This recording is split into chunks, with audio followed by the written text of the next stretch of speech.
Bonsoir à toutes et à tous et bienvenue sur ce webinaire organisé par l'UNSA Éducation. Nous sommes aujourd'hui assez nombreux à écouter ce webinaire. Une grande diversité de métiers, preuve en est que notre sujet est intéressant et intéresse un maximum de personnes. Aujourd'hui, l'objectif n'est évidemment pas de polémiquer, mais d'apporter un éclairage à un public varié, puisque nous avons invité à ce webinaire des professeurs, des inspecteurs, des personnels de direction, des psy-EN et tout autre personnel qui peut être aussi un parent d'enfant, un parent d'élève concerné cette année par l'orientation post-bac. Bien sûr, c'est un webinaire syndical puisqu'il est organisé par une fédération de 23 syndicats sur différents champs ministériels puisque nous nous occupons d'agents publics et privés qui travaillent dans les ministères de l'Éducation nationale, de l'enseignement supérieur et de la recherche, mais aussi de jeunesse et sport et de l'agriculture. Et donc, il y aura peut-être à certains moments de ce webinaire des points plus politiques ou de portée plus générale sur l'outil Parcoursup que si nous évoquions uniquement des candidatures individuelles. Alors, vous le savez, Parcoursup, c'est un outil qui est dans un contexte large d'un système éducatif français. Et la France, elle est championne de la reproduction sociale. Les parcours scolaires et les formations sont plus qu'ailleurs liés au milieu d'origine. De la même manière, les diplômes obtenus ont beaucoup plus d'importance dans le parcours professionnel en France que dans d'autres pays. C'est sans doute pour cela que cette plateforme cristallise beaucoup de tensions autour de l'orientation, particulièrement pour les jeunes et pour leurs familles. C'est une étape vraiment importante dans la vie d'un jeune de 17 ans, de 18 ans ou de plus vieux qui est en réorientation. Et c'est forcément générateur de stress au sein de certaines familles. Mais cependant, nous tenons à vous dire que si demain on abrogeait Parcoursup et si on inventait une autre plateforme ou qu'on faisait revivre l'ancienne, eh bien, ça ne réglerait pas tout un tas de problèmes qui sont distincts de cette plateforme. Le premier, c'est le manque de moyens humains et de moyens financiers dans le secondaire pour accompagner les élèves à l'orientation. Le second, c'est le manque de moyens humains et financiers pour les universités, pour ouvrir des places ou proposer des parcours adaptés aux étudiantes et aux étudiants qu'ils nécessitent ou dans des filières en tension. Si on abrogeait Parcoursup, on ne réglerait pas le problème du manque de logements étudiants, on ne réglerait pas le problème de la précarité étudiante, et puis on ne réglerait pas la place trop importante qui est laissée aux formations du privé et le manque de contrôle de ces mêmes formations privées. Donc, de notre point de vue, à l'UNSA Éducation, nous pensons que Parcoursup n'est ni la cause ni la conséquence de tous ces problèmes. D'ailleurs, la plateforme qui l'a précédée, APB, n'était pas satisfaisante non plus complètement. Les dossiers papier non plus. Moi, j'ai connu les dossiers papier et les longues files d'attente devant les universités pour s'inscrire, c'était pas satisfaisant non plus. Il ne s'agit pas de fantasmer une alternative passée ou à venir comme étant la solution. Mais c'est pourquoi, à l'UNSA Éducation, depuis 2018, nous soutenons une amélioration continue de la plateforme Parcoursup. Et c'est ce dont nous allons parler ce soir. Donc, je vous présente les personnes qui vont tenir des propos sur cette plateforme tout au long de la soirée. Tout d'abord, notre invité principal est Jérôme Teillard. Bonsoir Jérôme. Bonsoir Monsieur Teillard. Vous êtes donc bien le chef de projet de cette plateforme et vous la suivez depuis sa naissance. Exactement. Voilà. Donc vous en êtes le spécialiste très reconnu. À mes côtés, pour animer ce webinaire, Willy Charbonnier, qui est conseiller national à l'UNSA Éducation. Et moi-même, je suis Béatrice Laurence, secrétaire nationale à l'UNSA Éducation en charge des politiques éducatives, de formation et de jeunesse. Donc tout au long de cette petite soirée en webinaire, puisque nous sommes avec vous jusqu'à 19h30, c'est bien cela. Nous allons alterner les moments de questionnement avec Monsieur Teilhard et puis vous pouvez évidemment vous exprimer et poser des questions dans le chat et nous donnerons questions-réponses. Dans questions-réponses, pardon, dans la fonctionnalité questions-réponses du webinaire de la plateforme Zoom et nous prendrons des questions grâce à nos collègues qui sont dans la salle mais que vous ne voyez pas et qui gèrent cette fonctionnalité pour pouvoir donner la parole au public qui nous écoute.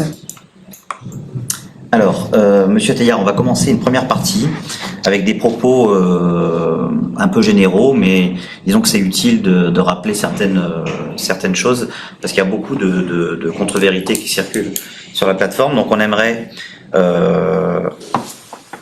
commencer par cette série de questions. Donc première question, quelles sont les missions fixées par la loi à Parcoursup ? Eh bien, la loi a confié à Parcoursup le soin d'abord de rassembler l'offre de formation, de diplômes nationaux, de diplômes d'établissement sur une seule et unique plateforme, avec un objectif de permettre une égalité d'accès à l'information. Et effectivement, c'est le cas sur Parcoursup, que vous habitiez dans Paris 3e arrondissement ou dans une petite commune de Dordogne, des Hautes-Pyrénées ou d'ailleurs, vous voyez la même information. C'est pas si récent d'avoir accès sur un périmètre de formation extrêmement large. Et ça, je crois que c'est un des enjeux. Deuxième enjeu qui est sous-jacent dans la loi, même s'il n'est pas express, c'est quand même d'organiser une simplification administrative. On l'oublie un peu parfois, mais Parcoursup est un seul dossier pour chaque candidat, un seul calendrier à retenir, une seule procédure pour toute l'offre de formation. Et je crois que ça produit de la simplification parce que ça permet à un lycéen finalement d'avoir un calendrier assez construit, ça permet aux équipes des établissements aussi de partager le même et pas d'avoir une dispersion ici et là des réponses, des candidatures. Voilà, il n'y a plus de timbre à coller sur une enveloppe, il y a un seul calendrier et tout se passe en numérique. D'accord, merci. Alors deuxième question, la plus entendue, c'est les dossiers de candidature sont classés, examinés par Parcoursup. Donc est-ce que c'est vrai ? Ah voilà, c'est à la vie dure, c'est absolument faux. Pour une raison de fond d'abord. La raison de fond, c'est qu'en fait, ceux qui sont le mieux placés pour accueillir les candidats et les faire réussir dans les formations, c'est ceux à qui on donne la mission de définir les critères d'examen de candidature et puis d'examiner en soi les candidatures. Et moi, je suis attaché à ce principe-là parce que c'est ça qui garantit en fait le fil conducteur, c'est que on est responsable de définir des critères, d'examiner et on est responsable ensuite d'accueillir les jeunes. Donc, il n'y a aucun algorithme de Parcoursup qui examine les candidatures. C'est pas du tout l'objectif. En quelque sorte, Parcoursup, c'est le messager. Il est là pour faire passer le message du dossier des lycéens vers les enseignants du supérieur et c'est comme ça que ça se construit. D'accord. Mais c'est bien de le rappeler. Alors du coup, dans Parcoursup, on trouve des formations sélectives et des formations non sélectives très rapidement. Vous pouvez nous dire à quoi ça correspond ? Alors c'est important effectivement. Alors d'abord les formations sélectives. Alors elles sont très diverses, très variées. Évidemment des formations post-bac en lycée, des formations institut de politique, école de commerce, d'ingénieurs ou autres. Ce qui les caractérise, c'est que la loi leur a donné la compétence, y compris pour refuser des candidats et dire non à des candidats en regard de leur capacité à réussir dans une formation. Les formations non sélectives, ce sont les licences à l'université, si je résume un gros trait. Et là, l'objectif, c'est que tous les candidats sont classés. Il n'y a pas de réponse négative dans l'absolu. Alors, ça ne veut pas forcément dire que parce que c'est non sélectif, il n'y a pas beaucoup de monde et parfois l'incapacité à accueillir tous les candidats. Quand vous prenez par exemple les études de santé, qui sont des formations non sélectives proposées par l'université, évidemment, tout le monde sait, c'est des formations très demandées. Mais cette distinction, elle est importante. Elle est importante aussi. Un deuxième regard, c'est que pour les formations qui sont non sélectives, il y a des priorités géographiques. Ces priorités géographiques, elles sont faites pour favoriser l'accès à l'université de proximité et donc éviter les mobilités forcées en quelque sorte. Alors du coup, vous avez déjà du coup évoqué ce qu'on appelle le taux maximal hors secteur géographique pour les formations non sélectives. Il y a aussi des taux qui sont quand même appliqués, qui sont des taux de boursiers pour certaines formations. Donc, est-ce que vous pouvez nous expliquer comment ils sont fixés et pour quels résultats Vous avez raison, j'ai pas complexifié tout à l'heure en disant l'une des missions de la loi, mais la loi de 2018 est une des rares lois qui prévoit en fait expressément une forme de discrimination positive. Je l'assume complètement de le dire parce que c'est comme ça que les termes ont été construits. Premier élément de priorisation, c'est permettre un accès aux lycéens boursiers à des formations auxquelles ils n'accéderaient pas.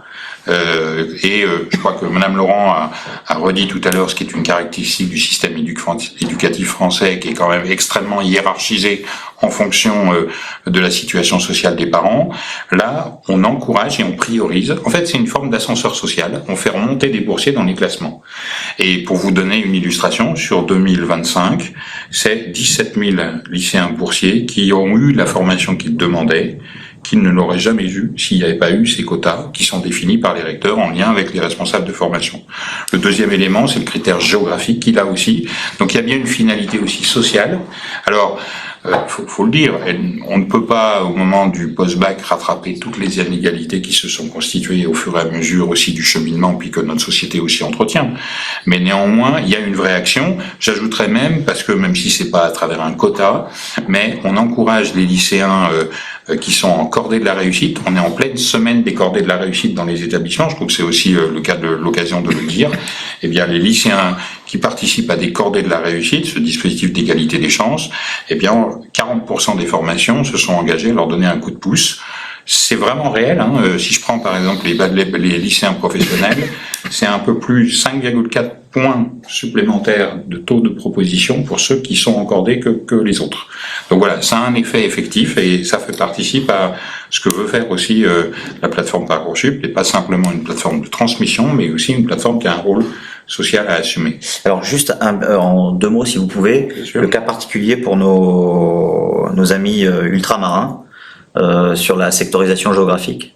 Alors, le cas particulier, il est que s'ils ne disposent pas dans leur territoire d'un accès à une licence d'une université, ils deviennent prioritaires sur l'ensemble du territoire de la métropole. Je précise aussi, parce que ça peut aussi vous concerner, ça concerne aussi les lycéens qui sont dans le réseau des lycées français à l'étranger. Ah oui. Et la grande couronne parisienne. Alors il y a une spécificité évidemment, et qui est un choix politique fort, je trouve, qui est en région Île-de-France, il n'y a aucune distinction entre les 3 académies. En gros, pour faire court, le périphérique, c'est pas une frontière de l'accès à l'enseignement supérieur. Que l'on habite Créteil, Versailles ou Paris, on a accès de manière priorisée à toutes les universités de l'Île-de-France. Et alors, cette priorisation, enfin en tout cas, ces quotas entre guillemets, ces taux, ils existent aussi pour les types de bac, notamment dans certaines formations. Je pense par exemple au BTS, aux IUT, qui vont prioriser ou avoir un taux minimum de dans leur liste d'appels. On n'a pas évoqué ce terme-là, mais dans leur liste de taux. Vous avez raison de le dire, et je crois que c'est important parce que c'est vraiment une évolution aussi du système éducatif. Pendant trop longtemps, les BTS et les IUT ont été, un petit peu trustés par les lycéens généraux pour s'en servir de strapontin pour ensuite revenir à l'université. Une réalité de notre système éducatif. Depuis 2013, et Parcoursup a amplifié ce phénomène-là, on a fait un choix de prioriser l'accès au BTS pour les bacheliers professionnels, parce que ce sont les formations dans lesquelles ils réussissent le mieux, et de prioriser l'accès aux bachelors universitaires technologie des IUT, aux lycéens technologiques. J'ajoute que il y a 3-4 ans maintenant, il y a eu une réforme des IUT avec un objectif qui est pédagogique et qui me semble important, créer un continuum pédagogique aussi entre ce qu'on apprend au lycée technologique et ce que l'on fait dans l'IUT.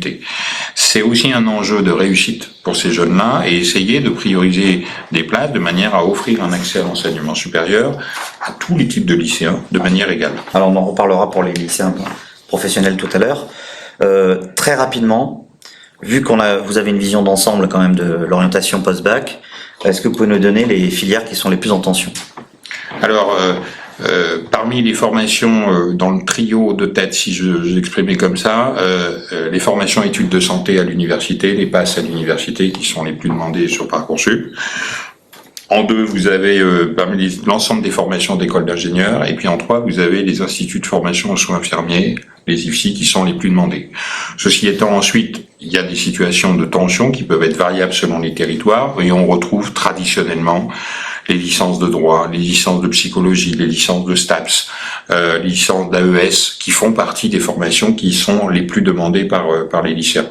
Et puis une petite spécificité, parce que je trouve ça intéressant avec vous, UNSA Éducation, d'évoquer ce lien -3+3. Les licences de sciences politiques, elles ont connu un engouement un peu exceptionnel depuis qu'a été créé l'enseignement de spécialité AGGSP au lycée. Donc voilà, ce que fait le lycée a aussi un impact sur la demande qui s'exprime à l'égard de l'université. Alors, dernière question pour cette première série, mais pas la moindre. Donc le classement se fait aussi dans les filières non sélectives qui sont en tension, qu'on vient d'évoquer.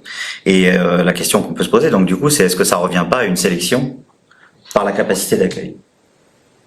Alors, enfin, je veux dire, toutes les universités de tout temps ont toujours accueilli dans la limite d'une capacité d'accueil. Enfin, là, on est sur un principe assez commun. La seule chose, c'est que quand on faisait pas de classement, ça devenait le tirage au sort. Est-ce que c'est satisfaisant? Moi, je crois pas, parce que c'est même le contraire du principe même d'une orientation progressive et continue.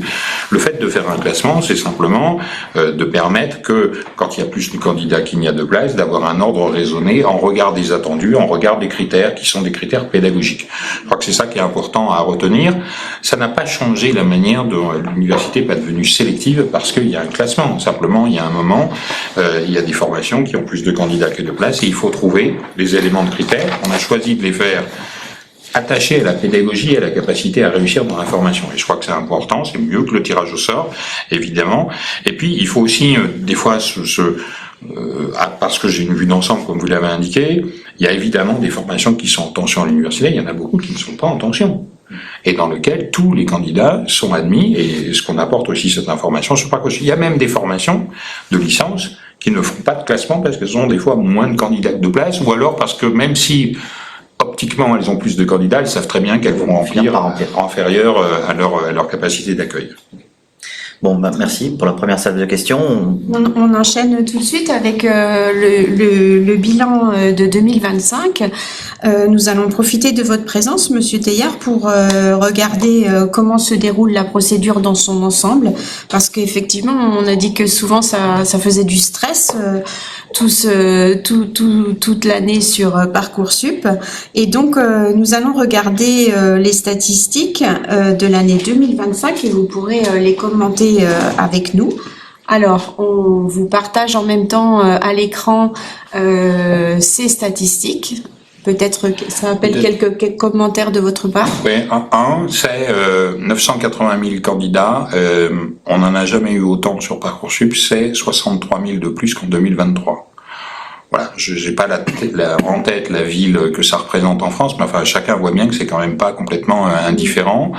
Ce qui est important aussi, c'est le chiffre des étudiants en recherche d'une réorientation, 183 000, parce que Parcoursup est aussi une plateforme qui sert à la réorientation, et je pense que c'est important, y compris pour les lycéens ou parents de lycéens qui nous écoutent, parce que notre pays a trop longtemps considéré que l'échec était une espèce de tare dans lequel on se remettait pas.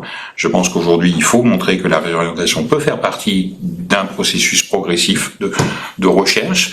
On a aussi une jeunesse qui est plus en attente de parcours linéaire. Moi, j'ai été jeune à un moment où on était dans un couloir déterministe, et puis on rentrait dans le couloir et on continuait le couloir quoi qu'il se passe. Ça n'est plus la réalité. Il y avait une étude même il y a quelques jours de l'Institut des politiques publiques qui a montré que, en termes d'investissement public, la réorientation pouvait être bénéfique. Donc je crois qu'il faut encourager, et puis ça permet de s'enlever la chape de plomb de stress qui est, il y a un moment où on joue pas sa vie sur Parcoursup. C'est une première étape dans un parcours. Voilà, donc il faut que les lycéens qui nous écoutent soient aussi conscients que on peut se réorienter sur Parcoursup. Alors on peut regarder maintenant, qu'est-ce qu'ils ont. Moi, peut-être dans d'une manière générale, il y a plus de 9 lycéens sur 10 qui ont une proposition à travers Parcoursup. Ce qui est important, c'est aussi de dire que les efforts qu'on a construits depuis plusieurs années, c'est de faire en sorte que, à la fois, on ait des propositions rapides. Et vous voyez, au bout d'une semaine, plus de 80% des lycéens avaient eu une proposition, et ça, tout bac confondu. Donc ça veut dire que sur certains types de bacs, c'est beaucoup plus. Oui, c'est que les lycéens. Et puis c'est 5,5 propositions en moyenne. Et je crois que c'est important parce que ça veut dire qu'on a du choix. Et c'est important aussi pour ceux qui nous écoutent, qui sont dans cette période de réflexion. Plus vous diversifiez vos vœux au mois de mars, plus vous créez des occasions d'avoir des possibilités de choix au mois de juin. Et je crois que c'est finalement ça qui est le principal argument que je puisse avoir, c'est il faut pas qu'au mois de mars, vous restreigniez vos possibilités de choix, il faut garder ouvert toutes les perspectives. On va passer sur la diapo suivante. Voilà. Donc ça c'est le bilan, je crois que c'est important, y compris parce que c'est pour l'ensemble des acteurs du système éducatif. On voit que on a encore des efforts à faire sur la perception parce que elle est perçue comme stressante. Alors il faut se dire les choses un peu clairement aussi. C'est une période de la vie qui est par nature stressante. Alors on peut mettre sur le dos de Parcoursup, des fois ça arrange un peu tout le monde, moi j'ai le dos un peu large donc je prends, mais ceci étant, le sujet est plus large que la seule plateforme. Et puis, ce qui est important aussi, c'est de faire tomber aussi un peu les appréciations rapides, qui est de dire, en fait, les gens aiment pas, en fait, les 3/4 des lycéens considèrent quand même que ça les a aidés dans leur accès à l'enseignement supérieur. C'est des études que l'on fait depuis 5 ans, chaque année, pour essayer de mesurer les attentes, et c'est à partir de ces études qu'on détermine aussi nos axes d'amélioration, parce que on n'améliore pas pour améliorer en tant que tel, on améliore parce que on écoute la parole des lycéens et des parents d'élèves. Alors, je voudrais qu'on passe sur la diapo suivante. Donc là, si on regarde quand même, il y a aussi quelque chose qu'on entend très souvent depuis plusieurs années maintenant. Parcoursup laisse énormément de personnes sur le côté, sur le bord du chemin, sans leur faire de propositions. On entend des chiffres autour de 100 000 personnes par an. Donc moi, j'ai été regarder dans les rapports qui ont été produits par les services du ministère. Et ce que je vois, donc 485 000 néo-bacheliers ont accepté une formation sur presque 600 000 candidats, donc c'est-à-dire qu'il y en a 114 000, on se demande où ils sont, quand on regarde ça directement, et je pense que ça vient de là. Et quand on regarde dans le détail, donc on voit qu'en fait ces 614 000 là, ils sont pas vraiment perdus dans la nature. Donc j'aimerais qu'on détaille par contre les éléments qui sont notés dessous, et notamment le premier peut-être. Il manque peut-être juste un chiffre qui permet aussi d'éclairer le sujet, j'aurais dû vous le dire avant, il y a 204 000 lycéens et étudiants qui, dès le mois d'avril, nous disent qu'ils ont d'autres projets que Parcoursup. Ça vient éclairer ce que vous voyez sur la droite, que vous avez mis. Il faut toujours se rappeler aussi, des fois on oublie cette évidence-là, l'enseignement scolaire est obligatoire, l'enseignement supérieur ne l'est pas. Donc le choix d'aller vers l'enseignement supérieur n'est pas forcément un choix obligatoire. Il y a beaucoup de jeunes, je pense aux jeunes lycéens professionnels, dont l'option, dont le diplôme qu'ils ont acquis dans l'enseignement scolaire leur permet d'accéder à l'emploi. Évidemment, et Parcoursup est très sensible à l'activité économique. Voilà, certains à des moments se ressentent vers Parcoursup parce que l'environnement économique n'est pas accueillant. On l'a vu en 2020 au moment du Covid. Et puis il y a d'autres moments, il y a une perte. Je crois que c'est aussi quelque chose que connaissent les chefs d'établissement, puisque eux-mêmes sont confrontés à des situations de jeunes qui parfois partent avant même d'avoir passé le diplôme final, parce que tentés par l'expérience de l'entreprise qui apporte pour des fois des questions de raison financière, faut pas se leurrer. Il y a aussi d'autres qui partent vers le privé hors Parcoursup, je crois que c'est une réalité.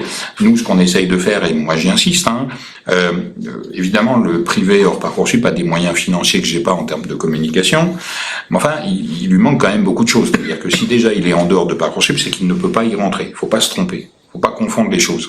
Et puis il y a une deuxième chose, c'est que sur Parcoursup, il y a à la fois des garanties qui sont protectrices des intérêts des lycéens et des familles. Protection sur la garantie de la transparence de l'information, de la qualité de l'information, et moi je vérifie que les formations s'y tiennent. Et puis il y a un principe tout simple, sur Parcoursup, on ne demande jamais d'acompte. Ça veut dire qu'on s'inscrit et qu'on paye les droits d'inscription une fois qu'on est sur le baccalauréat. Eh bien, interrogez ceux qui sont hors de Parcoursup, ils demandent des acomptes là, en ce moment, au mois de février. Et nous avons fait avec les fédérations de parents d'élèves un petit guide qui s'appelle les bons réflexes, avec les bonnes questions à se poser. Moi, je suis pas là pour dire aux parents, vous devez faire ceci, vous devez faire cela. Ils sont grands, ils sont responsables, mais je suis simplement là pour essayer de les éclairer. Il y a un moment, on peut faire des choix, mais il faut faire des choix éclairés. Quand on veut aller hors de Parcoursup, il y a des bonnes questions à se poser, à poser aux interlocuteurs de manière à pas se tromper. Il y a aussi toute la partie des jeunes qui partent en césure ou qui s'engagent dans un service civique, et c'est pas une petite proportion. Alors oui. Il y a cette réalité. De se chercher, de se trouver. Chaque année, on a à peu près 9000 personnes qui nous indiquent faire une césure. Vous savez que cette année, elle va même un petit peu évoluer puisque le service national volontaire va devenir une modalité de césure aussi pour un certain nombre. Alors, on sera peut-être qu'à 3000 cette année, mais enfin, il y a une projection pour aller grandissant. Il y a aussi, je pense que il y a beaucoup de jeunes qui découvrent des environnements. Enfin, je veux dire, quand ils sont dans l'enseignement scolaire, finalement, le chemin est assez tracé, très largement et bien connu. Là, l'enseignement supérieur, c'est une ouverture très large et faut être à la fois capable de tenir compte de cette diversité avec une hétérogénéité de public. Je crois qu'il faut toujours le rappeler. L'augmentation, la massification scolaire a atteint largement l'enseignement supérieur aujourd'hui. Les taux de réussite au baccalauréat fait qu'on a un public aussi beaucoup plus diversifié qui va dans le supérieur, donc on peut pas considérer avec les mêmes réflexes qu'on avait il y a 15 ans.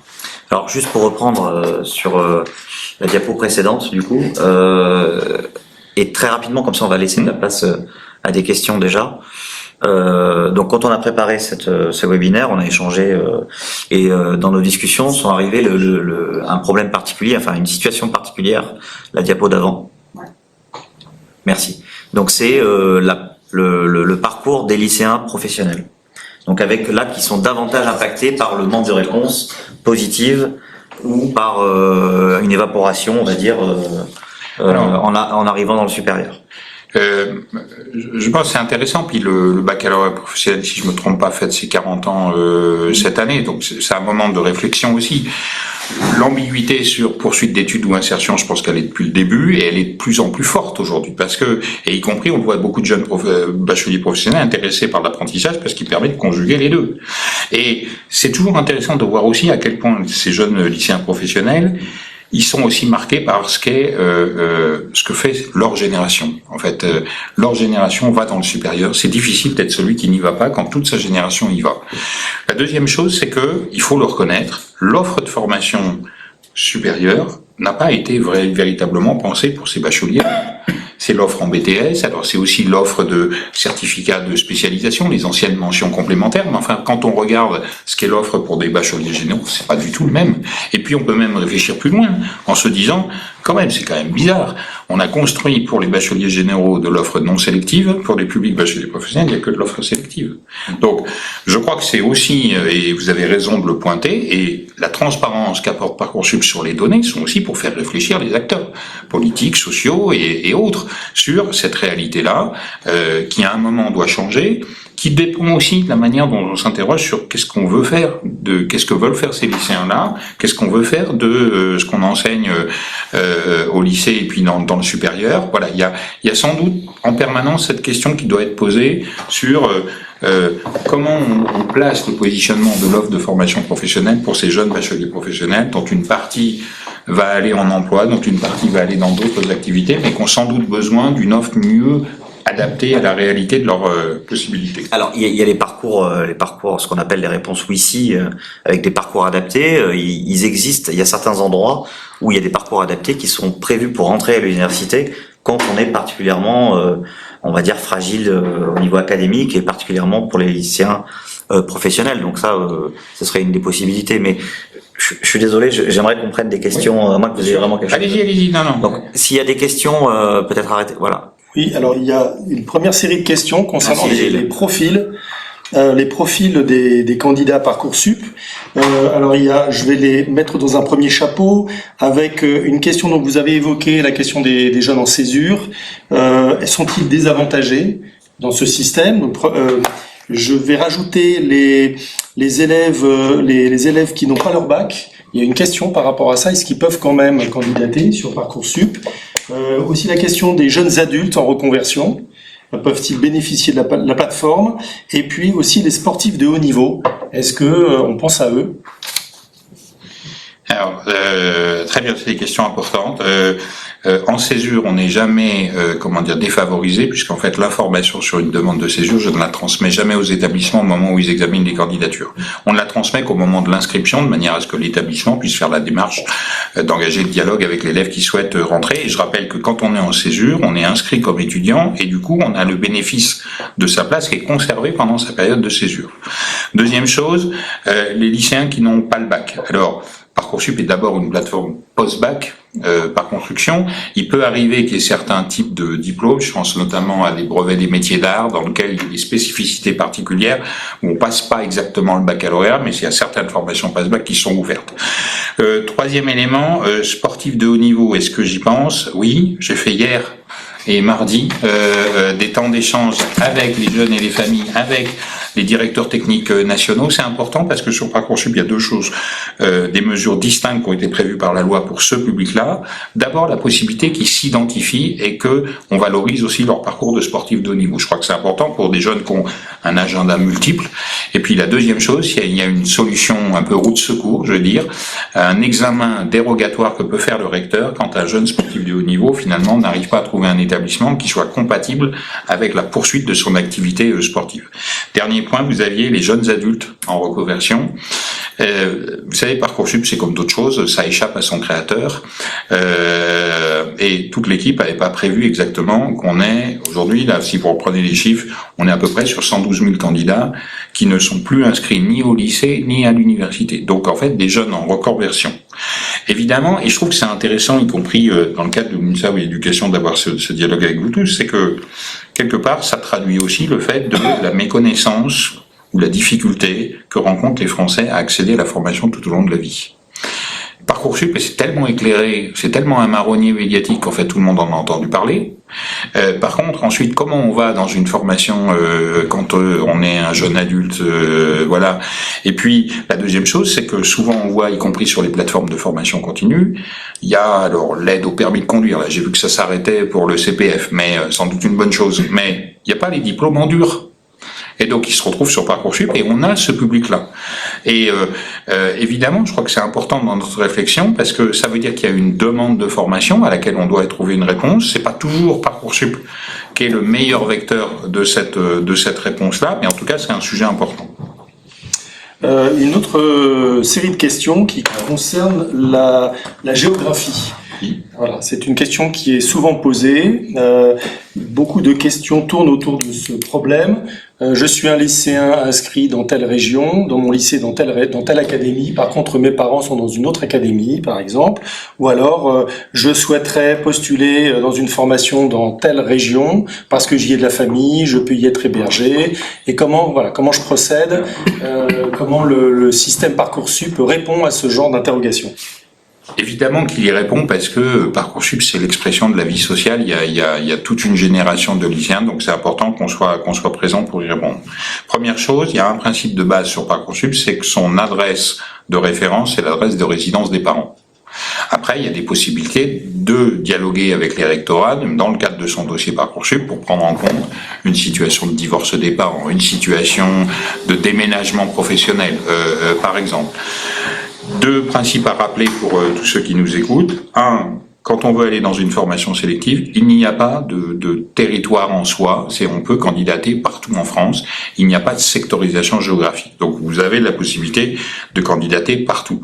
Lorsqu'on est sur des formations à l'université, il y a un principe qu'on a évoqué tout à l'heure, qui est un principe de priorisation lorsque les formations sont en tension pour que les élèves en proximité puissent avoir accès à l'université. Les taux de priorisation sont affichés sur Parcoursup, c'est pas des secrets. Ils sont affichés sur Parcoursup de manière à ce que ce soit lisible par les candidats et leurs parents. Merci. Ok. Donc on va passer au calendrier 2026 maintenant. Et donc on va peut-être prendre quelques minutes pour regarder quelles sont les grandes phases du processus Parcoursup. Donc d'abord il faut savoir. On a un petit souci technique sur le partage d'écran. Si, je peux pas le faire. Mais on va continuer. C'est pas grave, le calendrier, vous le connaissez par cœur. Oui. Donc on va continuer comme ça. Ouais. Donc la première, vas-y, Béatrice. Donc la première étape, c'est je m'informe et je découvre les formations. Ça, c'est celle qui on a quitté ce territoire-là, puisque c'est celle, en gros, on ouvre l'offre de formation à partir du 17 décembre, de manière à essayer aussi de profiter du temps de vacances de Noël où les parents et leurs enfants sont en famille, de manière à discuter sur l'offre de formation. On est maintenant dans la période bleue, dirait Picasso. C'est celle dans laquelle on a ouvert les inscriptions sur Parcoursup et on peut formuler des vœux. On a jusqu'à l'échéance du 12 mars.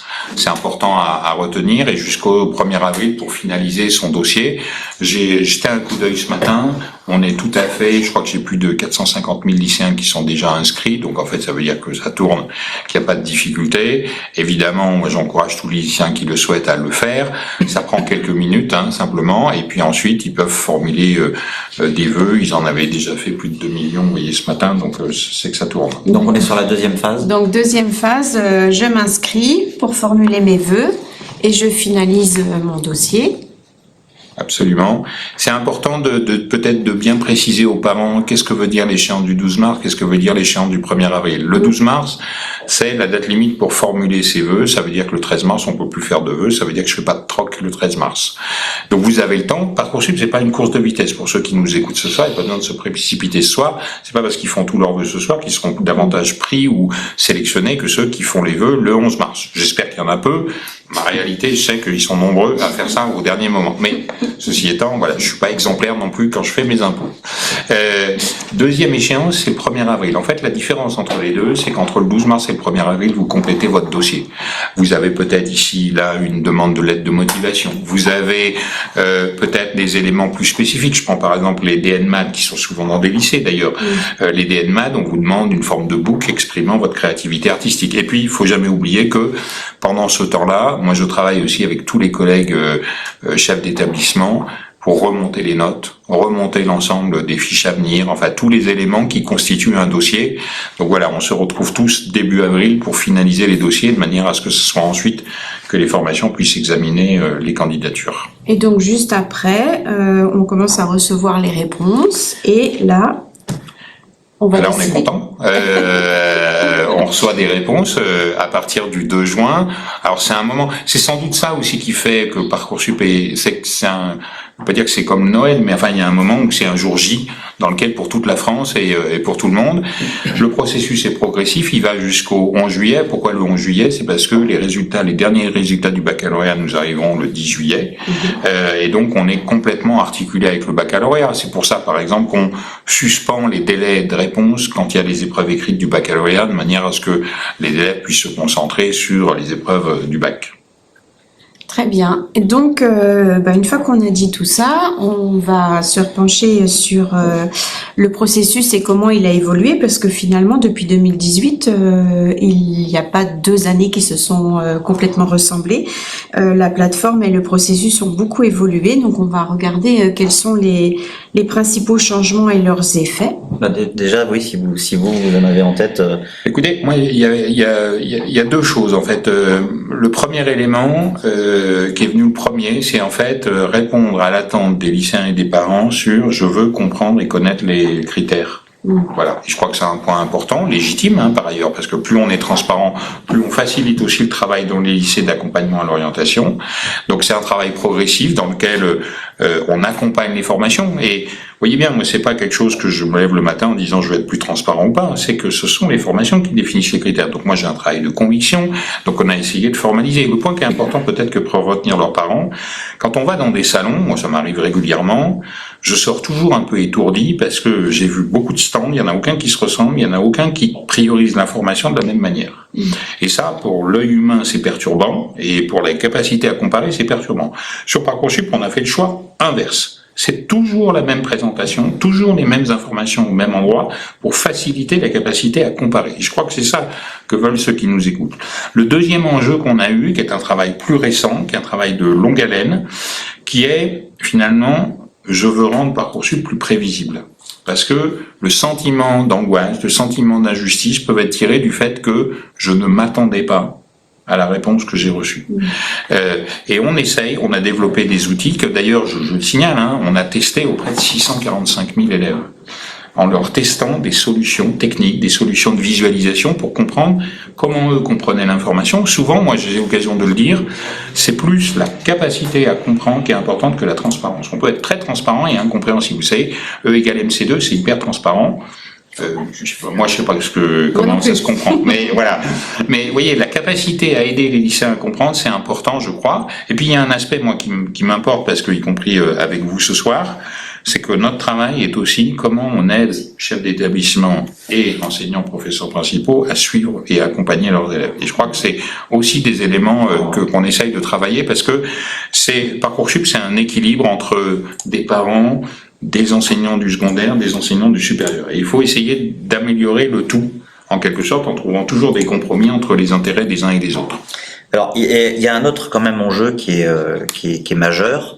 On peut le comprendre assez facilement parce que quand on attend une réponse pendant la moitié de l'été, ou tout l'été pour certains. Ça peut être compliqué pour aller ensuite chercher un logement. Il y a des zones de tension sur les logements universitaires, sur les logements tout court, pardon. Et donc recevoir une réponse positive fin août, ça peut être un gros problème pour beaucoup de candidats. Donc un enjeu majeur pour nous qu'on a détecté quand même, c'est le délai de réponse. Et donc là on voit quand même qu'il y a une évolution à la fois du délai de réponse, du taux de réponse le premier jour depuis 2018. Absolument. Et que même la durée du processus principal de Parcoursup a été fortement réduite depuis 2018. C'est vraiment un enjeu majeur pour nous, apporter des réponses rapidement, apporter une diversité de réponses pour permettre de faire des choix, pour pas faire attendre ceux qui attendent. Enfin, et longuement, vous l'avez dit, l'enjeu du logement, il est évident. Moi, je veux dire, depuis 2-3 ans, je vais presque dire que le débat qui a lieu au mois de juin autour de Parcoursup, c'est d'abord un débat sur le logement. Le deuxième enjeu, c'est évidemment de prendre en compte la possibilité aussi pour les lycéens. Ils vont choisir en fonction de leur réussite au baccalauréat. Il faut qu'on ait... Alors, quand on est à peu près au moment des résultats du baccalauréat, on a quand même 9 lycéens sur 10 qui ont au moins eu une proposition, et l'essentiel ont quand même trouvé leur solution. Mais c'est important parce que vous l'avez évoqué, notre enjeu est d'accompagner ceux qui n'en ont pas eu proposition. Et il y a un vrai service public qui s'est constitué depuis 2018 dans lequel se mobilisent les rectorats, les lycées également, qui proposent des formations, les IUT, les universités, pour essayer de trouver des solutions à chacun. Ça fait vraiment partie des choses sur lesquelles qui nous motivent. C'est un travail extrêmement exigeant, qui a aussi évolué, parce que la réalité, il faut le dire aussi, c'est que vous savez, la première session de Parcoursup, 812 000 candidats, on est à 980 000. Derrière ces chiffres-là, et la différence que chacun mesure bien, il y a surtout l'hétérogénéité des dossiers. Et c'est ça, en fait, qui est aujourd'hui une vraie problématique, il y a des dossiers peut-être plus fragiles, et je crois que ça, c'est un sujet d'interrogation, et puis, il y a des élèves qui n'ont peut-être pas complètement perçu leurs possibilités. C'est pour ça qu'on a essayé de créer des outils qui permettent à un élève de se projeter, de pas prendre des risques inutiles. Moi, j'avais souvent des élèves des fois qui faisaient qu'un seul vœu parce qu'ils connaissaient qu'une formation. Je me rappelle, j'ai un souvenir marquant d'une élève qui voulait ouvrir un commerce de vêtements et qui avait fait un BTS mode. Et en fait, c'est pas celui-là qu'il fallait prendre. Mais vous voyez, ça traduit quelque chose de ce que peut être une incompréhension. Et moi, ça me renvoie aussi à la question de l'importance et l'intérêt du travail qui peut se faire au lycée dès la seconde. Parce que quand on est en terminale, et cette jeune fille, je prends parce que j'en ai vraiment le souvenir, je pense que c'est presque trop tard pour lui faire changer d'avis. Elle s'est mis dans sa tête c'était ça. Et donc tout ce travail qu'on peut faire tous collectivement en amont, il est là pour essayer d'ouvrir des fenêtres, il est là pour essayer de montrer des réalités, et je crois que c'est important. D'accord, merci. Alors, une dernière chose, tu peux arrêter merci. Donc, toujours dans l'enjeu d'améliorer le rythme des réponses, la phase de hiérarchisation des vœux a été avancée l'année dernière. D'abord, elle a été réintroduite, et ensuite elle a été avancée l'année dernière. Donc, est-ce que vous pouvez nous dire simplement quels ont été les effets? Est-ce que vous avez du coup eu une accélération du rythme des propositions grâce à ça ou pas? Alors, en fait, c'est moins en termes d'accélération du nombre de propositions que ça s'est joué, parce que ce qui est important, et on le voyait bien dans les courbes que vous avez montrées, c'est que le vrai enjeu, c'est le nombre de propositions qu'on fait dès le départ, dès les premiers jours, parce que c'est là que se font la multiplicité des choix. L'enjeu du classement des vœux pour les élèves dès le début du mois de juin est aussi de permettre à ce que, finalement, il y en ait certains qui laissent tomber, que ça fasse réduire la taille des listes d'attente. Et je crois que des fois, c'est aussi important psychologiquement, parce qu'il y a un certain nombre d'élèves, je veux dire, le fait de se voir loin dans une liste d'attente, même si des fois elles évoluent très vite, c'est un peu anxiogène, c'est un peu peut-être déprimant, et donc il faut aussi mettre de la dynamique. Et puis je crois que Parcoursup, c'est un système solidaire. Moi, vous savez, j'entends beaucoup, les jeunes sont épris de sentiments de solidarité. Alors moi, j'ai une plateforme dans laquelle je vois beaucoup aussi d'égoïsme. Donc voilà, je tempère aussi l'appréciation que je peux avoir, mais c'est important aussi d'inculquer ça, c'est-à-dire qu'il y a un moment, quand on a trouvé ce qu'on voulait, il n'y a pas de raison de garder tout un tas de vœux. Il y a des gens qui considèrent que c'est comme le billet de loto, je continue tant que ça n'a pas la fin. Faire des vœux et garder des vœux, ça réchauffe pas l'hiver, donc ça sert à rien. Il faut amener à et je crois qu'on essaye de donner aussi des coups de pouce comme ça, à travers cette procédure, pour faire que les élèves fassent des choix. Parce qu'il faut jamais oublier, moi autant je suis pour que l'ouverture des possibilités, l'ouverture des chakras en quelque sorte pour tous les élèves, mais il y a un moment, c'est choisir. C'est difficile à tout âge. Mais il y a un moment, c'est quand même l'aboutissement, et il faut aussi que les élèves rentrent dans cette dynamique de faire des choix, parce que quand ils seront au mois de septembre, c'est pas dans 14 établissements qu'on est, c'est dans... Merci. On va peut-être prendre une deuxième salle de questions. Oui, alors il y a beaucoup de questions autour de la constitution du dossier pour avoir le plus de chances de voir réaliser son vœu. Alors il y a une question qui revient souvent sur la notation des élèves dans les lycées. Il y a des lycées qui notent plus ou moins sévèrement. Donc beaucoup estiment qu'il y a là une inégalité à la source. Donc qu'est-ce que peut faire Parcoursup pour corriger ça ? La question aussi sur la valorisation des stages. J'ai fait un stage, je veux le valoriser. Est-ce que Parcoursup me permet de valoriser les stages, les expériences professionnelles que je peux avoir fait ? Également la certification PIX. Est-ce qu'elle peut être prise en compte ? Et puis on a aussi une question d'un bachelier CNED. Est-ce que j'ai les mêmes chances qu'un autre bachelier avec Parcoursup ? Et puis des questions aussi qui tournent autour du handicap. Pour les élèves en situation de handicap, s'il y a une priorisation de ces dossiers ou pas. Voilà. Très bien, je vais remonter par la fin. Le handicap, oui. Moi-même, je suis en situation de handicap, donc c'est quelque chose qui m'importe vraiment. Et c'est important qu'on garantisse... Enfin, premier regard, la première chose, moi, qui m'importe vraiment, c'est que Parcoursup, vous n'êtes jamais obligé de dire que vous avez une situation de handicap. C'est important. Nous, on est là pour accompagner des lycéens à devenir des étudiants, pas regarder la situation de chacun. Évidemment, je suis aussi pragmatique. C'est pour ça que sur Parcoursup, sur chaque formation, vous avez un référent handicap que les parents peuvent contacter. Vous avez la possibilité de décrire une fiche de liaison dans laquelle vous renseignez l'accompagnement dont vous avez bénéficié au lycée. Parce que j'ai fait, moi, il y a 10 jours, un webinaire avec l'ONICEP et puis l'association Droit au Savoir dédié à cette question-là. L'angoisse des parents, c'est j'ai mis du temps à avoir un accompagnement et ça va changer. Oui, ça va changer, parce que c'est un autre environnement. Mais ils peuvent renseigner ce qu'ils ont eu. Moi, je ne communiquerai jamais. Par contre, on permettra que chaque candidat puisse me demander, au mois de juin, quand il a trouvé son établissement, eh bien, que je transmette la fiche de liaison, précisément pour que ça facilite le dialogue bien avant la rentrée. Que c'est pas au dernier moment qu'on découvre qu'il y a une situation à prendre en compte. Et puis, là aussi, on a, qui concerne à peu près 300 jeunes chaque année, c'est des situations spécifiques de handicap souvent plus lourds, dans lesquelles il faut que le recteur intervienne pour trouver des solutions ad hoc, pour s'adapter à une situation d'éloignement géographique par rapport aux parents. Moi, je me souviens de 2 jeunes Asperger, donc il y avait un vrai intérêt qui reste dans le périmètre familial, parce que c'était aussi leur équilibre personnel pour réussir ensuite dans la formation qui était en jeu. Deuxième question, la question du CNED. Il n'y a aucune différence que vous soyez dans un lycée public, lycée privé sous contrat, lycée du CNED. Enfin, en tout cas réglementé, il n'y a pas de différence, nous on remonte et on travaille avec la banque de CNED, il n'y a pas de risque de discrimination à craindre. Troisième question, PIX, oui, depuis l'an dernier, on va renouveler cette année, nous remontons les certifications PIX.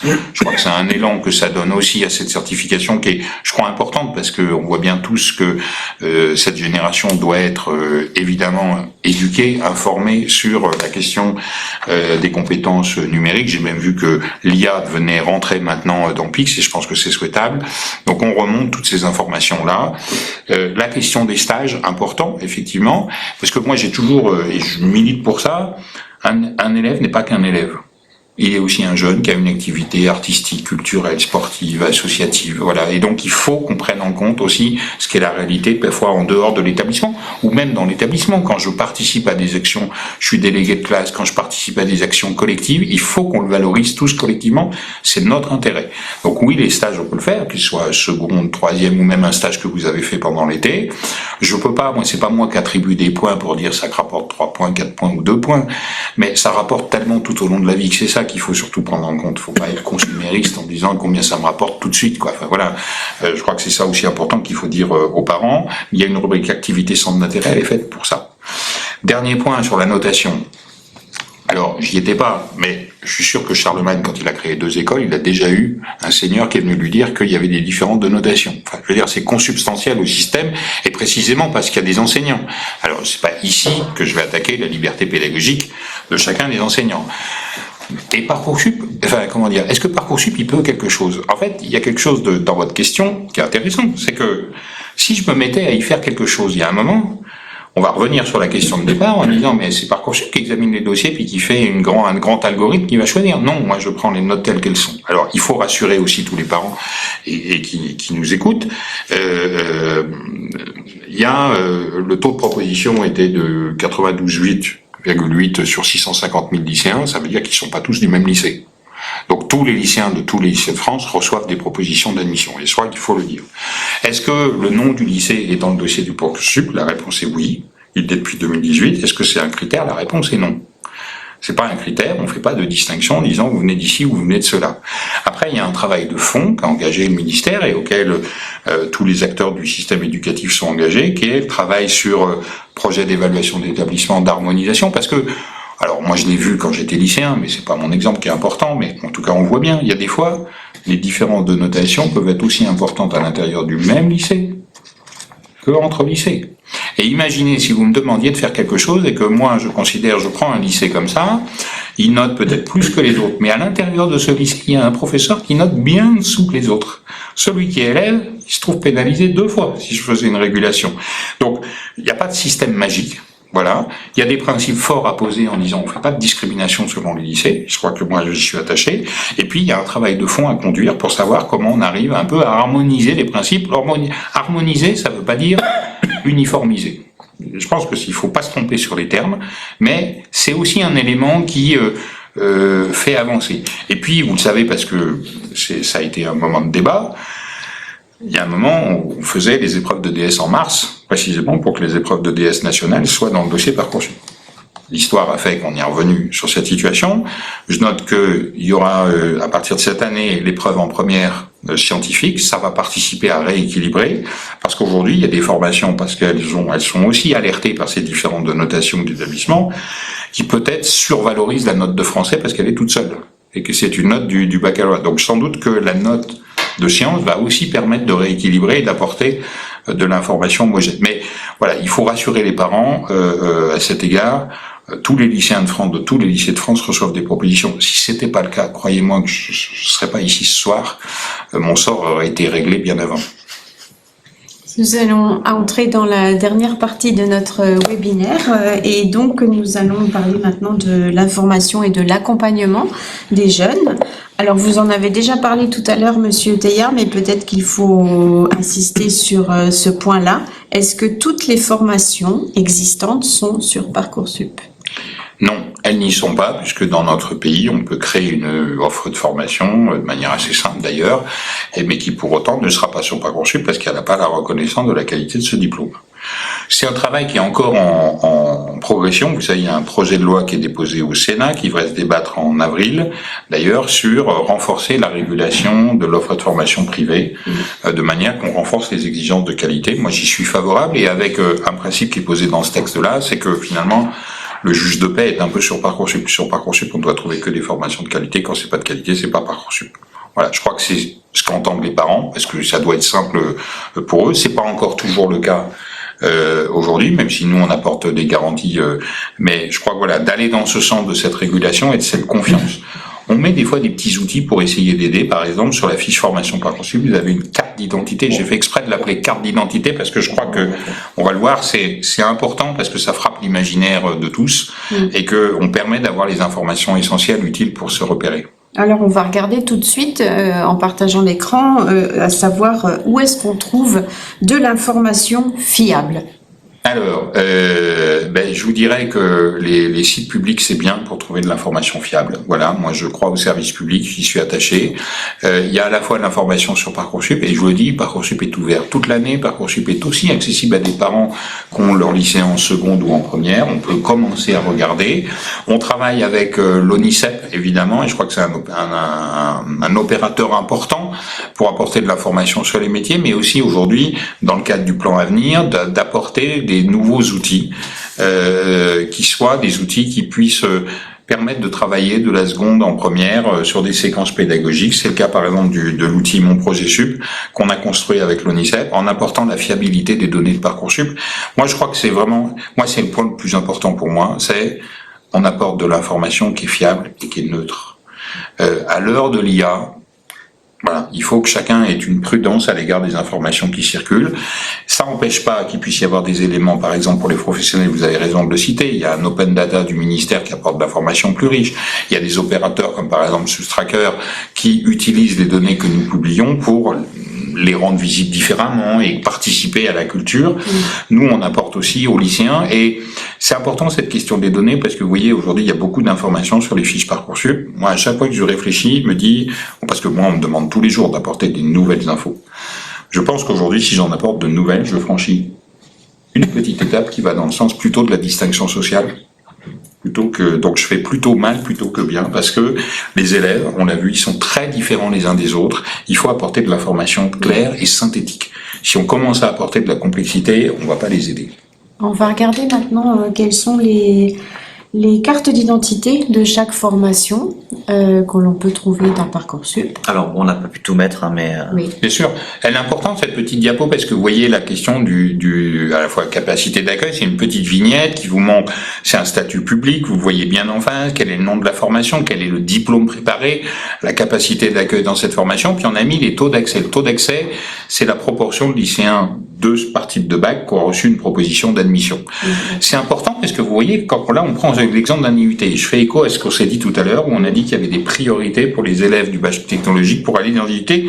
Là, ça se voit directement sur ce but-là. Donc l'enjeu est vraiment d'accompagner ces lycéens technologiques et à travers cette information, ils puissent appréhender leur capacité à rentrer dans ces formations. Voilà, c'est un élément important et toutes les informations, vous les retrouvez. Alors, je sais pas si on verra le petit simulateur. On va voir. Donc, la diapo non. suivante. Voilà. Donc, ça, c'est la carte d'identité. On rentre, on clique sur la précédente. La carte d'identité que vous avez comme trame commune, vous avez aussi l'information sur les frais de scolarité, et puis vous retrouvez, ça c'est une expression que vous avez dans les petites fiches Parcoursup, quelles sont la grille synthétique des critères. C'est toujours sur 100%, mais ça vous permet en un coup d'œil de voir dans cette formation, 72% de l'examen des candidatures est constitué des résultats scolaires. Et puis les dernières informations que l'on a mis qui sont importantes sur l'insertion. Les jeunes, 6 mois après être sortis d'une formation, dans la formation qui vous intéresse, ils sont où? Est-ce qu'ils sont en emploi? Est-ce qu'ils sont en poursuite d'études? Est-ce qu'ils sont dans une autre activité? On a même mis une petite information qui est très importante, on met le niveau de salaire 1 an après pour ceux qui ont suivi cette formation. Et ce que je dois dire, parce que c'est important pour ceux qui nous écoutent, cette information, elle n'est pas calculée par chaque formation avec sa tambouille où chacun trouve des chiffres magiques. C'est les services statistiques des ministères, de l'éducation nationale, de l'enseignement supérieur du ministère du Travail, qui croisent leurs données pour apporter des chiffres avec la même méthodologie, quelles que soient les formations, et donc des chiffres qui sont crédibles, parce qu'ils sont calculés de manière neutre et objective.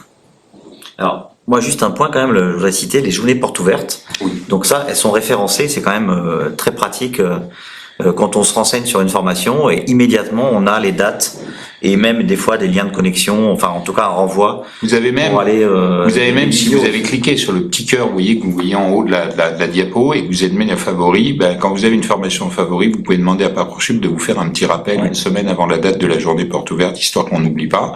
C'est fondamental parce que, en fait, moi, je fais du numérique, voilà.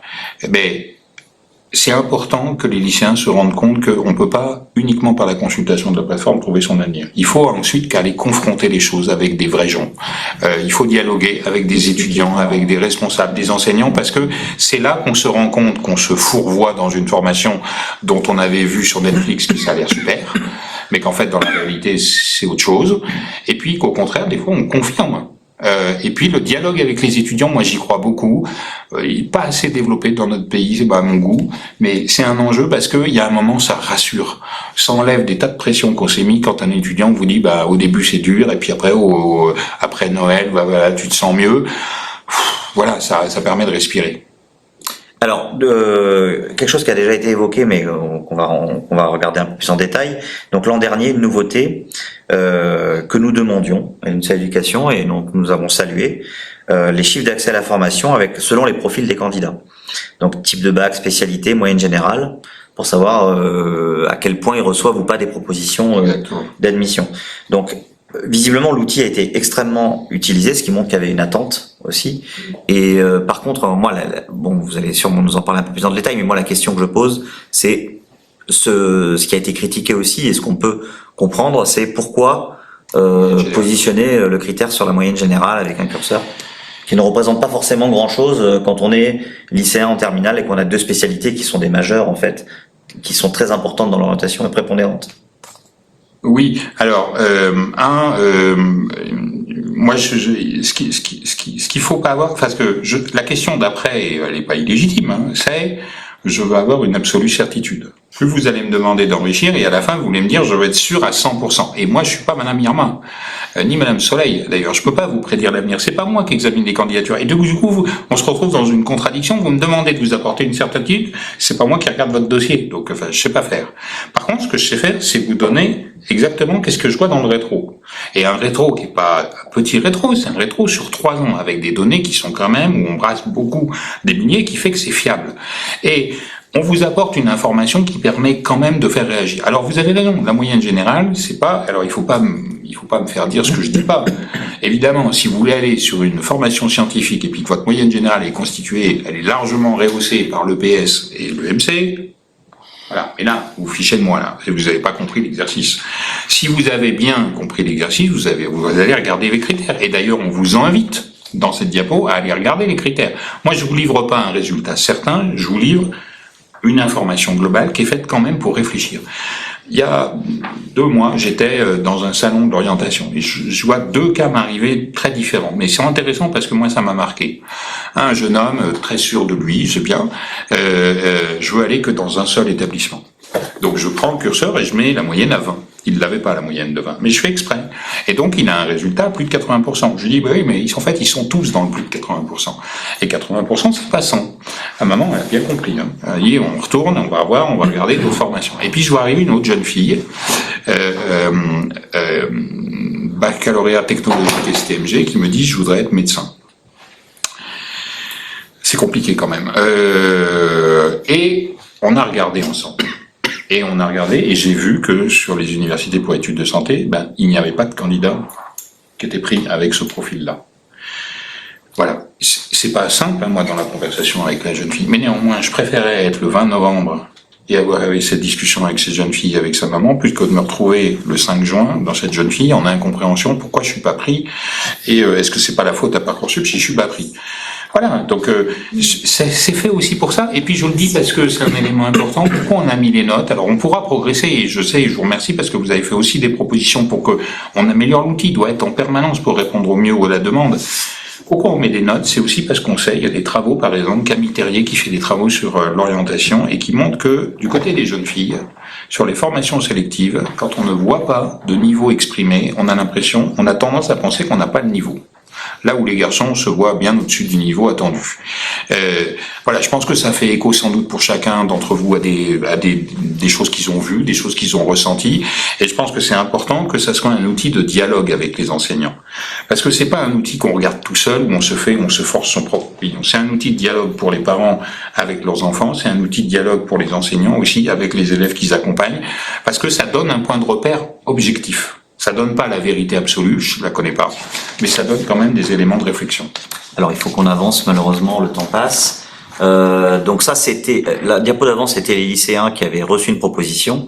Celle-ci c'est les lycéens qui sont dans la formation, qui acceptent exactement d'aller dans la formation. Et c'est important, j'en dis un mot, c'est que vous savez notre pays adore les idées toutes faites et puis qui trimballent pendant plusieurs années, dans lequel pour faire médecine il faut faire des maths.